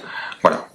Bon, je dis pas qu'il faut pas faire de maths, mais c'est au moins quand vous regardez les facultés de santé aujourd'hui, c'est physique, chimie et SVT qui sort en premier. Et je crois que c'est important pour nous faire changer. C'est important pour un lycéen qui se dit j'ai pas pris le bon EDS, enfin vous voyez, qui ont un remords, qui vont traîner toute leur vie, dire j'ai pas pris le EDS, ça change ma vie. Voilà, mais il y a des fois ils voient la diversité. Peut-être que dans d'autres il n'y a pas de diversité. Enfin voilà, vous le regarderez. Et puis dans d'autres vous voyez qu'il y a une plus grande diversité. On essaiera d'améliorer parce que vous nous l'avez demandé, moi j'y suis attaché, peut-être que en plus de l'information sur la diversité de doublettes, on donne le poids de chacune des doublettes. Voilà, ça apporte de l'information, ça c'est des choses qu'on pourra savoir faire. Ce qui peut se trouver, mais en fouillant, en allant dans les rapports publics. Voilà, mais il faut accéder. Je le dis pour tout le monde, hein, toutes les informations que vous voyez là synthétisées, c'est les mêmes informations qu'on trouve dans d'autres documents. Mais simplement, on les visualise parce que c'est important que pour les lycéens, ils en aient une compréhension assez simple. Alors, On poursuit, donc évidemment, ce que l'on conseille aux lycéens et aux lycéennes, c'est de ne pas rester seuls Voilà. avec leurs questions et de bien se faire accompagner. Alors, qui peut les accompagner? Des tas de gens. Il faut sortir, il faut discuter, vous l'avez déjà dit. Oui, et évidemment la famille est mais traditionnellement le premier cercle dans lequel de discussion, et c'est pas illégitime d'ailleurs au demeurant, et Parcoursup, je l'ai toujours dit, moi c'est une aventure familiale, c'est pas une aventure isolément du lycéen. Après, ce qui est important, c'est que dans son lycée, on fait pour aller tous les 3-4 jours le truc des coachs qui se développent de partout. Bon, je sais pas quelle est la réalité. Des fois, on me dit les coachs se développent partout. Vous avez pas des chiffres pour me dire combien il y en a? Ben non, j'ai pas de chiffres. Par contre, ce que je vois, c'est que chaque année, les lycéens nous disent qu'ils sont mieux accompagnés au lycée. Et c'est important que ça soit nous, notre enjeu, d'améliorer l'information qu'on apporte aux professeurs principaux, aux équipes des lycées, pour réfléchir. C'est pas que les professeurs principaux personnels d'orientation, c'est aussi côté chef d'établissement, parce qu'on construit un projet d'établissement avec un volet orientation, et qu'on se projette, apporter de l'information. Et je sais que côté SNPD l'UNISA, on est convaincu, et moi je le suis aussi, il faut qu'on arrive à encore avancer pour aller sur qu'est-ce que je peux vous apporter comme information sur la réussite dans le post-bac. Parce que c'est important pour votre éclairage, c'est important. Moi, j'ai un souvenir, mais vraiment comme si c'était hier, je sais pas pourquoi. Je me revois rentrant dans mon lycée en seconde, dans la grande salle dans laquelle le proviseur présentait, et je me rappelle qu'il me parle que du bac. Et je vous le dis, je l'avoue, j'ai cru que c'était fini, moi. Je n'avais pas compris qu'il y avait après. Enfin, j'ai été un peu surpris, mais enfin, moi, je m'y suis habitué. Mais ce qui est important aujourd'hui, c'est qu'un proviseur, c'est plus celle-là, cette parole. C'est la parole du baccalauréat, évidemment, mais c'est aussi après. Et je crois que c'est ça l'attente aussi des familles, et qu'il faut répondre à cette attente des familles, et que pour y répondre, on doit être là, nous aussi, pour vous apporter de l'information crédible, utile et pratique à valoriser auprès des parents. Alors, celle-là, je sais pas si on va beaucoup s'attarder, parce que ça peut être très long et que. Ouais, voilà, je pense que chacun peut les voir, et moi je m'y retrouve bien quand je les ai lus. Voilà, c'est d'abord anticiper, c'est d'abord pas hésiter à fouiller la plateforme, c'est aller aussi au contact, ne pas rester seul avec des questions. Il n'y a pas de questions idiotes, et si on ne sait pas aujourd'hui, c'est pas non plus une maladie. Je pense qu'il faut aussi relativiser cette question-là. Et les frais de scolarité, on a essayé d'être important pour donner aux parents aussi tous les éléments d'information, qu'il n'y ait pas de surprise de dernière minute. Oui, c'est vrai pour revenir sur le comment on est accompagné, on a quand même une énorme revendication syndicale. C'est le fait que l'orientation, elle n'est pas financée dans notre système, et que finalement, chaque professeur, chaque personnel de direction construit son projet d'orientation, mais le fait comme il peut avec ce qu'il a. Et donc l'éducation à l'orientation, c'est quand même c'est très perfectible en France. Oui, mais on voit bien que c'est un sujet de société qui dépasse même l'école. Ah oui, bien sûr. C'est comment on perçoit, et le sujet n'est pas le même quand on avait 60% d'une génération qui avait le bac que quand on en a beaucoup plus que 80. Donc ça doit changer la donne, et c'est une question démocratique aussi. C'est parce que ils sont beaucoup plus nombreux aujourd'hui à se projeter, et ils le font aussi parce que c'est une partie de demande de la société. Enfin, je veux dire, d'acteurs, les métiers de demain, ils seront des métiers sans doute un peu plus diplômés ou autres. Après, voilà, faut trouver. Je trouve que ça doit avoir une place plus affirmée à l'école. C'est évidemment pas simple parce que il y a beaucoup de monde qui demande à avoir sa place. Voilà, c'est tous ces enjeux-là, mais c'est pour ça que c'est pas un sujet qui se construit du jour au lendemain, et que c'est important. Moi, je vous le dis pour moi, vous comprendrez après pourquoi je dis ça, mais c'est que c'est facile de pointer le sujet Parcoursup. On y met un autocollant dessus et on dit c'est là le problème. Voilà. Mais en fait, le sujet, il est aussi ailleurs.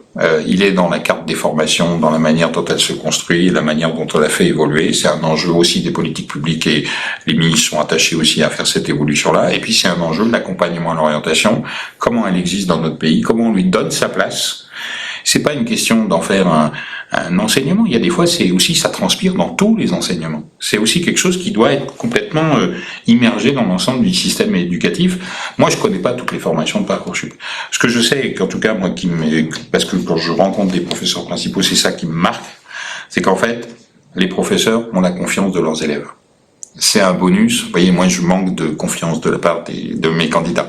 Mais les professeurs ont la confiance de leurs élèves. C'est le capital le plus important. Parce que il y a parfois, vis-à-vis d'un élève, il suffit de peu de mots pour lui donner confiance, pour dépasser une autocensure. Il te faut peu de mots, des fois, pour lui dire « Attention, tu t'égares ».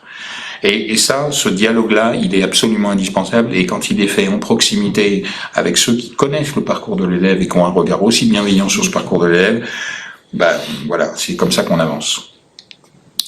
Alors, on va avancer, justement.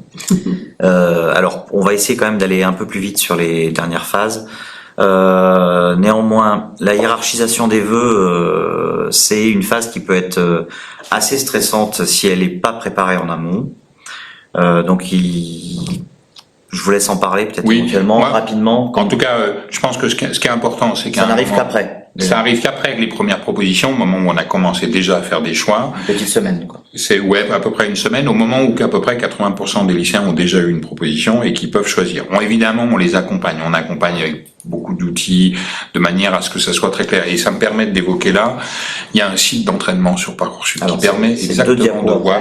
Voilà, c'est le point là, si on y arrive, parce que ça permet vraiment de se rendre compte qu'il n'y a pas de piège, il n'y a pas, vous savez, une porte qu'on ouvre avec un trou dans lequel on tombe. Ça n'existe pas, ça, sur Parcoursup. Alors, donc ça, c'est le processus de hiérarchisation. On va pas s'étendre dessus cette année, on n'a pas le temps malheureusement. On peut passer à la diapo d'après. Donc ça, c'est le site d'entraînement. Voilà. Il est disponible en ligne déjà aujourd'hui. Voilà, il est adapté. Là maintenant, vous le retrouvez sur l'espace accompagnement des élèves, accessible à tous les enseignants, professeurs principaux ou pas. On peut le retrouver. Il est mis avec les dates de 2026, dans lequel on peut se projeter et voir exactement comment ça marche. Je vous le dis d'ailleurs, ça peut être aussi un outil, par exemple, d'un enseignant qui est en seconde et qui veut désacraliser un peu ou démythifier l'outil Parcoursup et de montrer exactement, il n'y a pas de piège, il n'y a pas de choses. Et puis à chaque fois qu'on demande une action à faire, l'interface suivante, elle dit « c'est ça que tu as voulu faire ?» Vraiment. Et puis, je le dis parce que je le dis à tous les parents, puis à tous ceux qui sont là, qui nous écoutent, il y a des équipes sur Parcoursup qui ont des énormes épuisettes pour réparer les erreurs.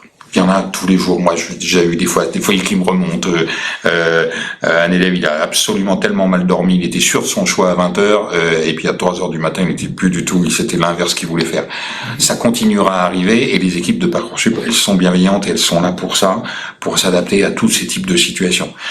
On regarde même, des fois, on regarde même plus les motifs, parce que si vous saviez toutes les histoires qu'on m'a racontées, des chats qui ont fait les vœux à la place des personnes qui ont marché sur le PC, qui puis ça s'est transformé. Enfin, voilà, c'est des belles petites histoires qui nous font sourire, mais ce qui est important à retenir, c'est que voilà, on est là aussi. Moi, je ne veux éliminer personne. C'est pas mon job. C'est d'essayer d'accompagner au mieux ceux qui ont un projet de poursuite d'études.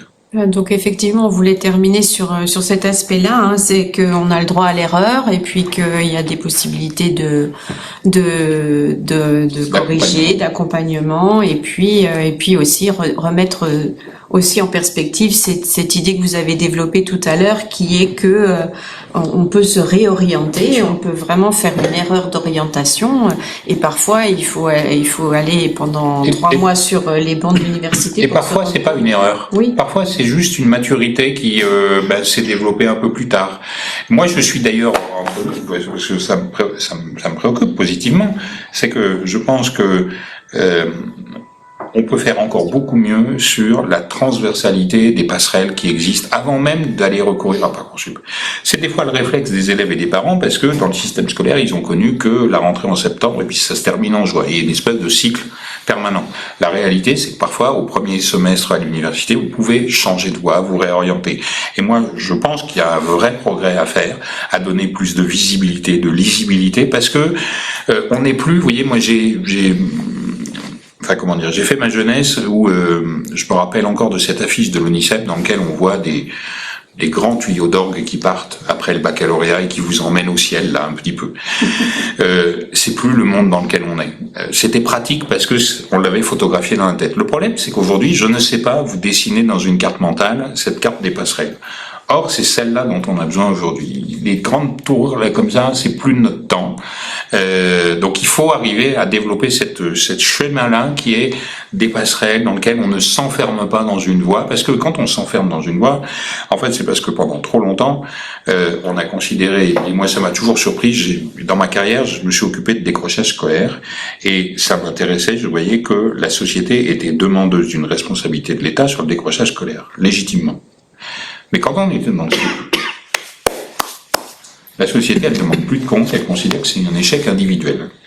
Et ça, il faut changer cette vision-là, et c'est une responsabilité collective d'amener les jeunes là où ils souhaitent aller, des fois de s'adapter, parce qu'ils vont changer de parcours. Merci. Est-ce qu'il y a de dernières questions de nos auditeurs et auditrices? Oui, alors les questions portent beaucoup sur les fiches d'établissement qu'on a montrées. Certains voudraient avoir accès au plus tôt à ces fiches. Alors à quel moment est-ce qu'on peut les Elles sont accessibles toute l'année. En fait, la seule chose, c'est qu'on les met à jour au mois de décembre, parce que les formations les mettent à jour elles-mêmes entre le mois d'octobre et le mois de novembre, et que les cartes des formations se décident à ce moment-là. Mais ceci étant, à part sur les quelques formations nouvelles, le reste est extrêmement simple. Alors, par exemple, la formation qui était nouvelle, c'est la licence professorat des écoles, qui va évidemment, qui participe de la réforme de la formation initiale des enseignants. Mais sur le reste, c'est à peu près quand même très stable, et donc on peut consulter tout au long de l'année.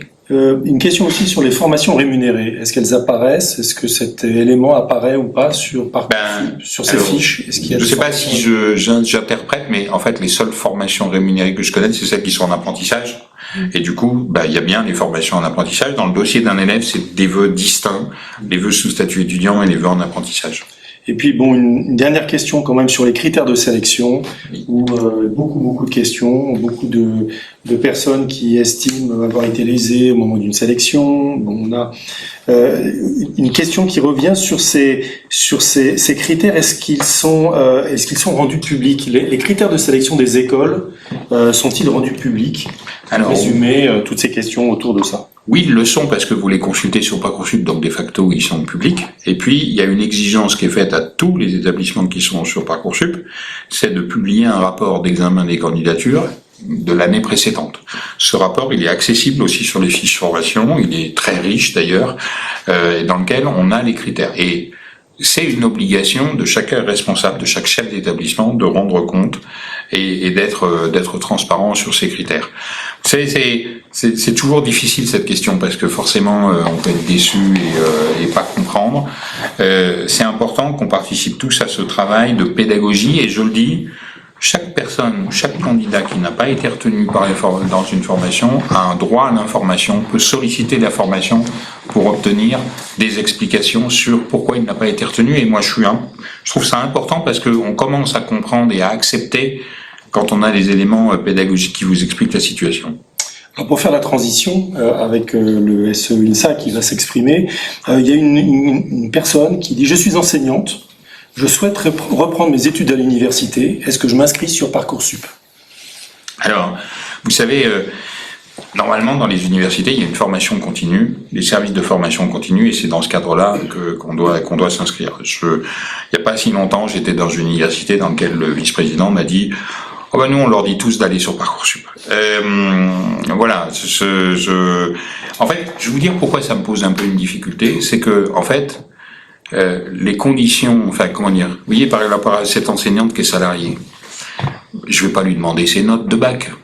Enfin, oui, je connais pas son âge, mais imaginons qu'elle a 35 ans, lui demander ses notes de baccalauréat et ses notes scolaires pour apprécier sa capacité et le sens de sa formation tout au long de la vie, je trouve que c'est pas pertinent.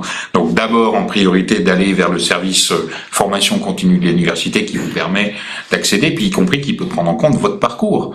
Avoir des cours dans lesquels vous les avez pas parce que vous avez déjà les unités de valeur qui vous permettent de vous dispenser de nouveaux enseignements.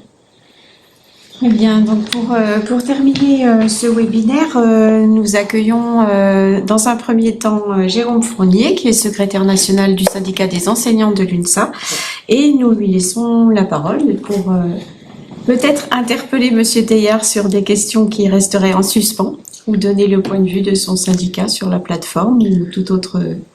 En fait, la parole est libre. La parole est libre, merci. Oui, c'est un temps un peu pour moi revendicatif pour rappeler quand même ce que le SENSA porte. J'ai envie de dire en termes d'orientation, parce que c'est passionnant ce qu'on vient d'entendre sur la manière dont fonctionne Parcoursup et de pouvoir démystifier un peu cette plateforme. Cependant, pour nous, ce n'est qu'un objet de l'orientation, et il nous semble au SENSA que c'est un angle mort du système scolaire français, l'orientation, mais plus globalement, pas seulement au lycée, mais déjà au collège.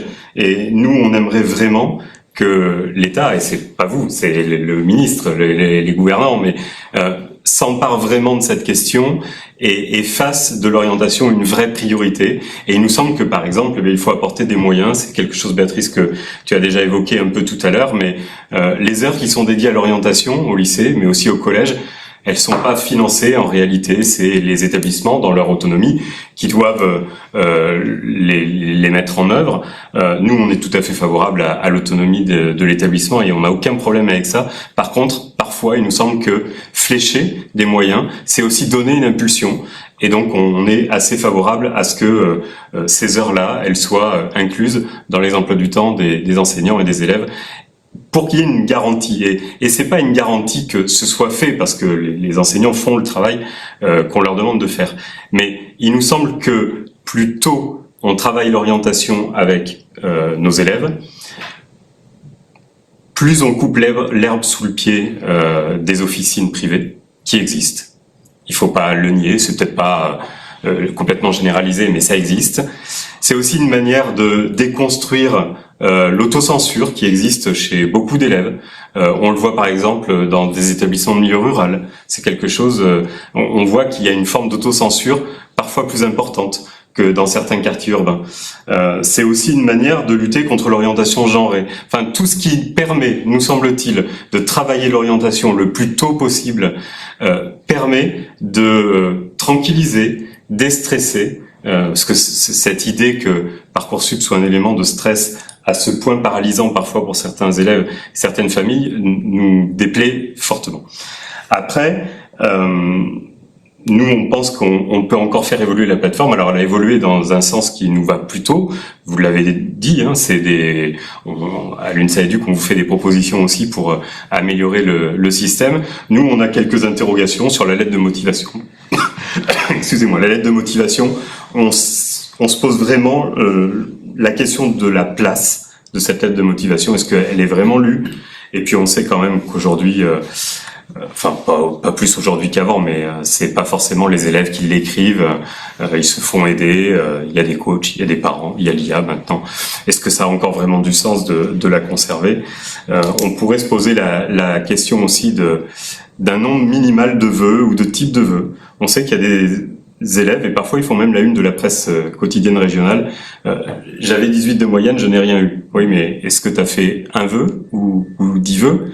Si tu as fait qu'un vœu, comme vous le disiez tout à l'heure, on n'a jamais de garantie absolue, même avec une très bonne moyenne, d'être pris dans une formation. Donc on pourrait se poser la question, est-ce qu'il ne faudrait pas obliger à un minimum de vœux?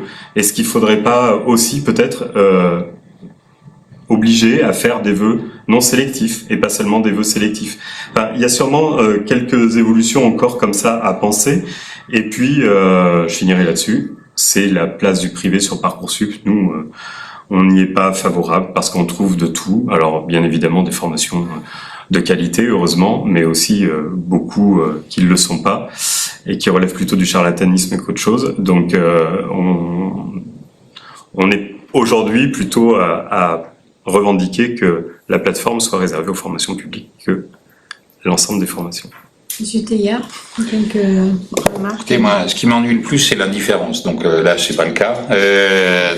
Moi, ça me, enfin voilà, il y a des éléments que je peux partager à titre personnel, évidemment.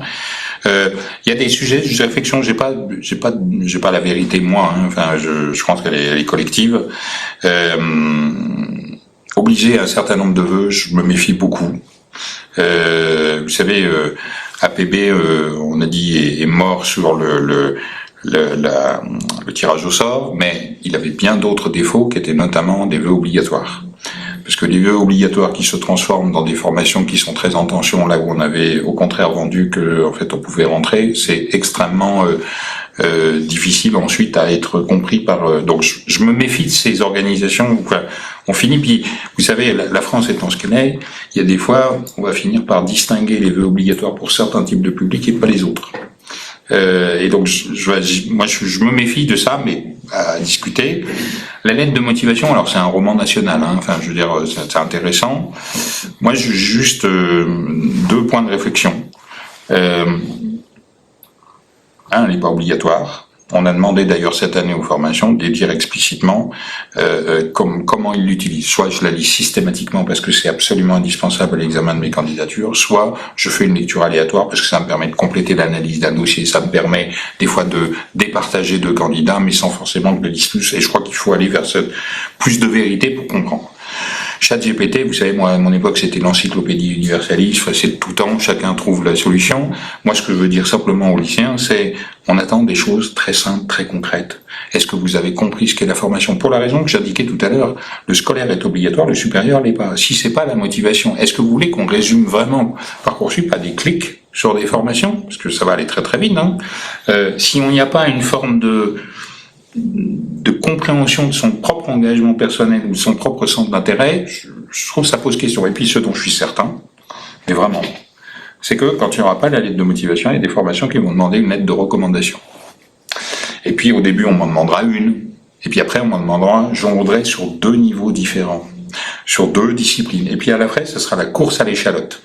Et enfin voilà, faut pas être indifférent à ça. Alors, je sais pas si c'est la bonne réponse. En tout cas, c'est toujours important de poser des questions. Il n'y a pas de sujet tabou. Il y a des sujets qu'on doit travailler, qui peut être améliorés dans le temps. Si on trouve des alternatives, pourquoi pas. Mais je trouve que c'est quand même important qu'à un moment, on ait cette motivation. Vous voyez, moi, je travaille beaucoup avec les directeurs des instituts de formation en soins infirmiers. Le niveau scolaire suffit pas à préparer à exercer le métier d'infirmier et à se préparer à la formation en soins infirmiers. Il y a un moment, il faut avoir bien compris cette formation parce que vous allez être au contact de gens malades par définition. Sauf que quand on est 17 ans, c'est pas forcément quelque chose auquel on est complètement préparé et qu'on a conscientisé. La maladie, est-ce qu'on connaît vraiment? Voilà. Donc il y a ces éléments-là. Mais ce qui est important, c'est que c'est pour ça que les journées portes ouvertes sont utiles. C'est pour ça que le dialogue avec les enseignants. Évidemment, si tous les parents sont complices et qu'ils font la lettre à la place de leurs parents, qu'est-ce que vous voulez? Moi, je peux rien faire. Mais voilà, ça fait aussi partie. Moi, ma maman, pendant longtemps, elle m'a pris mes rendez-vous chez le médecin à ma place. Puis un jour, elle a dit, je pose le téléphone, c'est toi qui te débrouilles. Donc voilà, et elle m'a accompagné quand même. Donc s'il y a peut-être la distance à trouver, c'est pas simple, hein. Parents, c'est pas un métier, mais voilà, c'est un point important à évoquer ensemble. Et pour finir, nous allons laisser la place à Audrey Blaise, qui est personnel de direction et qui est donc membre du SNPDEN UNSA et qui nous accueille ce soir pour l'enregistrement de ce webinaire. Et donc, je vous laisse la parole, Audrey. Avec plaisir, merci. Donc oui, on l'a dit à plusieurs reprises, Parcoursup, c'est qu'une étape en fait dans l'accompagnement à l'orientation. Donc c'est vrai qu'on a parlé un petit peu on a évoqué projet d'établissement, parcours à venir, accompagnement à l'orientation qui débute en fait dès le collège. C'est vrai que ces heures sont indiquées sur les grilles horaires.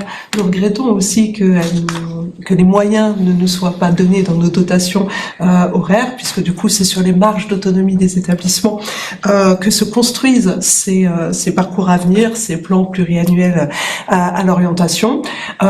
Ceci étant, je voudrais quand même saluer tout le travail qui est porté par les communautés éducatives, les professeurs principaux, les psy-UN, parce qu'il y a quand même des choses qui sont construites dans les établissements.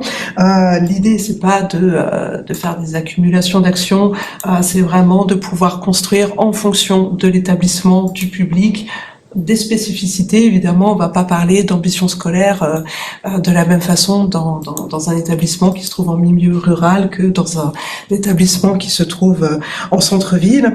Il y a la notion de progressivité qui est extrêmement importante dans l'accompagnement à l'orientation, qui permet finalement à l'élève d'être prêt au moment où arrive l'étape de Parcoursup. En tout cas, c'est tout l'enjeu, c'est tous les objectifs que nous avons en établissement scolaire, donc via les 2 aspects que sont les accompagnements collectifs. Donc on a vu Parcoursup, c'est en tant que plateforme d'information. On a la plateforme Avenir de l'ONICEP aussi qui vient d'être mis en place. Beaucoup de choses, des forums. Vous parliez, Monsieur Théard, justement de l'importance finalement des échanges avec l'humain, avec des professionnels pour pouvoir augmenter sa connaissance de cette orientation.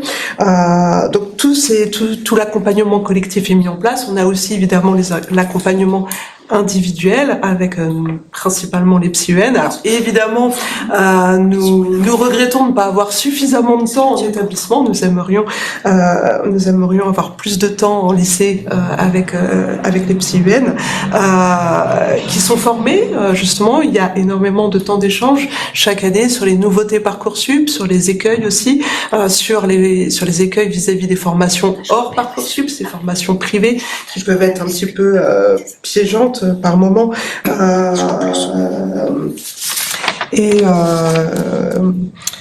Et donc toutes ces séances, on a aussi les assistantes sociales qui peuvent aider les jeunes à constituer le dossier social étudiant. Ne pas oublier, parce qu'effectivement, quand on parle d'ambition scolaire, c'est aussi permettre aussi l'équité, permettre à tous les élèves de pouvoir aller vers le supérieur, avoir les mêmes chances en tous les cas.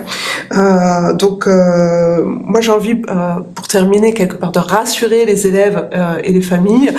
Sont préparés étape à étape. On a un site de gestion Parcoursup qui évolue chaque année, qui est très bien fait, qui permet aux professeurs principaux, aux psy-UN, d'avoir la vision jour après jour de l'état de ses idées vœux, de la validation et du coup de pouvoir prodiguer les conseils sur justement les filières sélectives, non sélectives.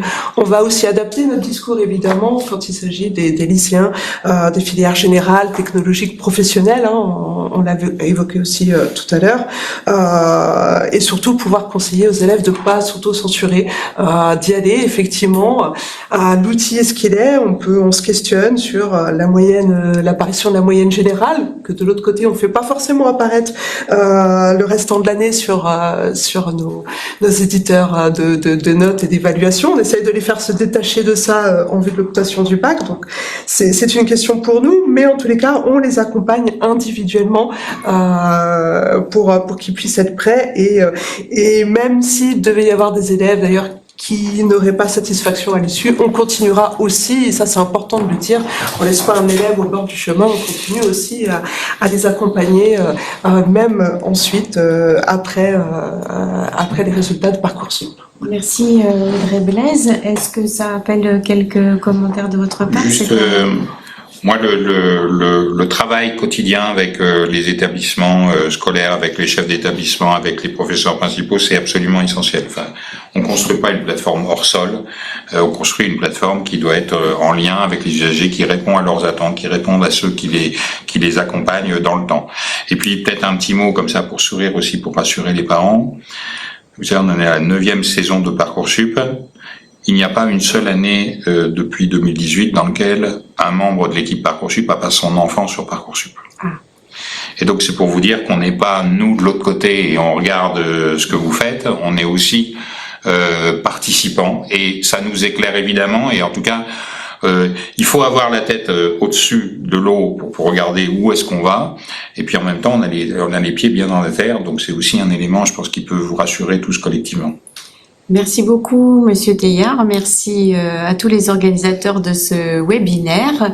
Vous le savez, peut-être ou peut-être pas, le slogan de l'UNSA, c'est votre allié du quotidien. Donc, c'est vraiment l'idée de pouvoir vous accompagner et de vous apporter de l'information utile.